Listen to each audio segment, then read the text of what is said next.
Okay, today we're going to have story time.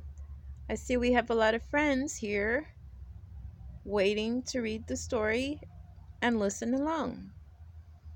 Okay, let's begin. Today we're going to be reading Arthur's Christmas by Mark Brown.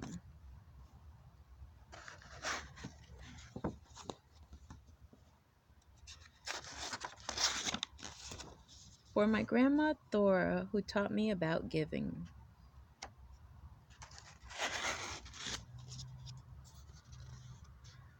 Arthur and DW had been in the drugstore a long time.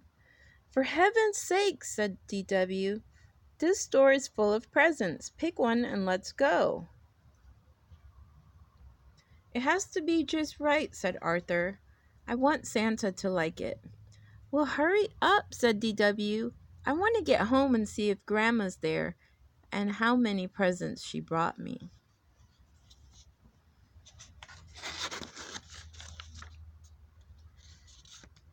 At home, DW added 10 more things she wanted to her Christmas list and copied it over in red pencil. Arthur and DW cheered when they heard the car in the driveway.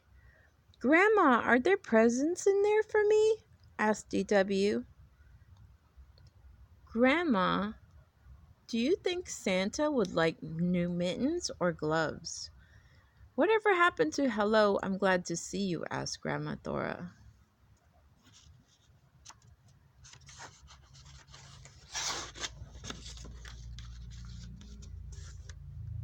After dinner, everyone relaxed. Look, said DW, I teach Killer a trick. Taught, said Grandma, you taught Killer a trick. But DW didn't hear. She had seen something on television to add to her list. Arthur, what's the matter? Asked Grandma. I haven't found the right gift for Santa, said Arthur. Only 2 shopping days left, reminded DW.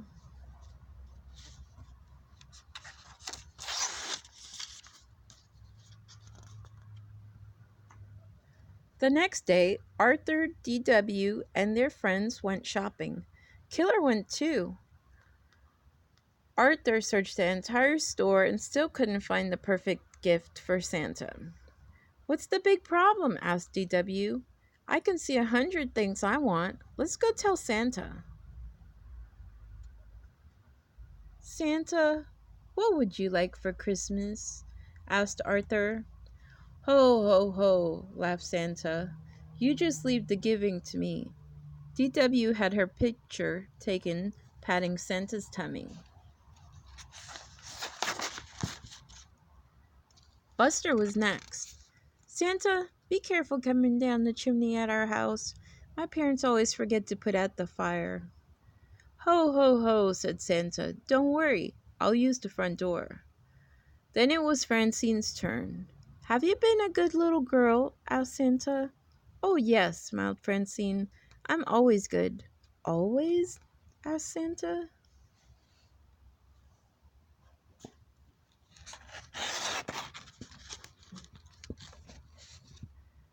Afterward, Buster treated them all to ice cream. Arthur could hardly finish his root beer float. He had only one more shopping day. Look, said Francine, Santa eats ice cream. I'll have a banana split with 6 scoops of bubblegum ice cream, said Santa, with double hot fudge, whipped cream, and nuts. I'll say he eats ice cream, said DW.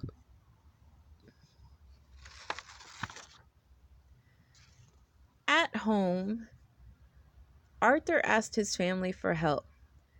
How about a nice, colorful tie? Said Father. Aftershave is always a good gift, said Mother.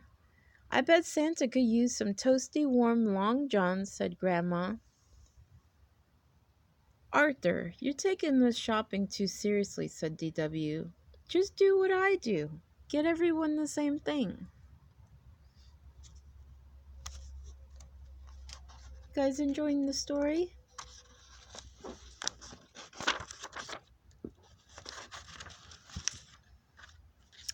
That afternoon, everyone was getting ready to go caroling. But Arthur didn't have time for Christmas carols. Time was running out. Please come along, begged DW. I'll be the only kid. And besides, Mr. Tibble always gives us a present and hot chocolate.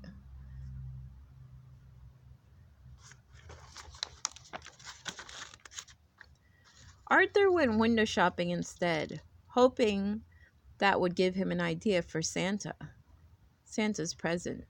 Santa was a ho-ho-hoing and drinking a diet root beer at the car wash. Moments later, Santa was at the Golden Chopstick, eating subgum chow goo. Santa must have run to the deli at the corner of North and Main. The waitress shouted Santa's order to the cook. Catch a fish, hit it with rye, and put a pair of shoes on it. Santa sure eats a lot, thought Arthur. Finally, Arthur went home. He hadn't seen a single thing in any of the store windows he thought Santa would like. Santa was on TV eating Papa Piper's pickled peppers. That's it, said Arthur. He started making his list.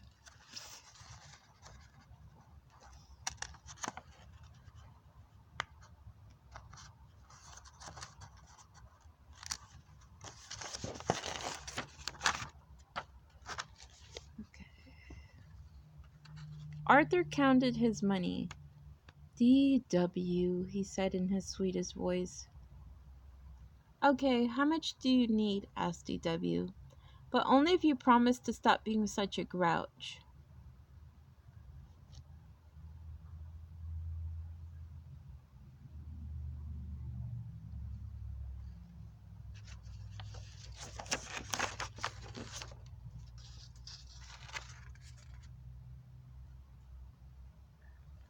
The next morning, Arthur gave DW half of his list.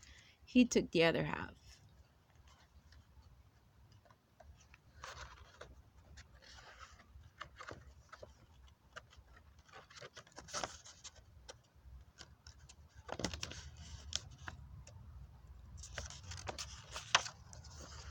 DW had to keep Killer out of the kitchen, while Arthur made Santa's presents.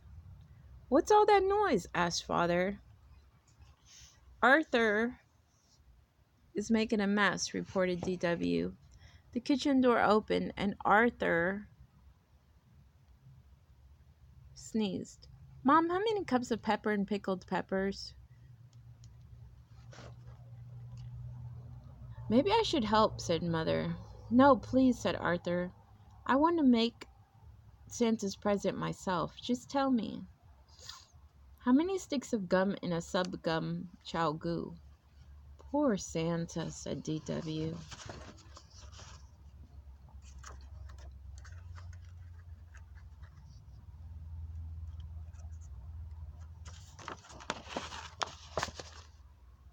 Hours later, Arthur whistled while he set the table for Santa. What's that? Asked Father. Pickled peppers, a hot fudge sundae on bubblegum ice cream, and subgum chow goo. I sort of combined Santa's favorite foods, Arthur explained. What's that big lumpy thing that's moving? Asked Grandma. A pizza to go, said Arthur, with everything on it. If you want Santa to come, you'd better go to bed, said Mother. If we want Santa to come, thought DW, we'd better do something about that food.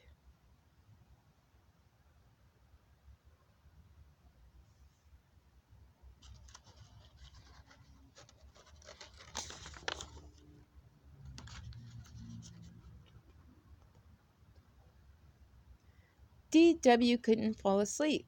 I have to do something, she thought.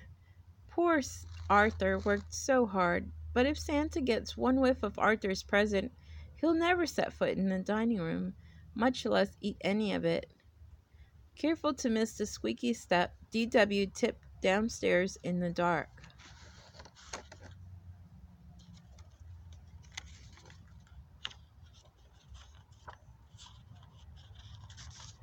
The next morning, Arthur was the first one up, and he left a note. The next morning, Arthur was the first one up. Santa ate it all, he cried, and he left a note. Dear Arthur, you were so nice to take the time to find out my favorite foods and make them. Thank you. You also taught me about the Christmas spirit. Love, Santa. P.S. Aren't you lucky to have such a nice little sister? The end.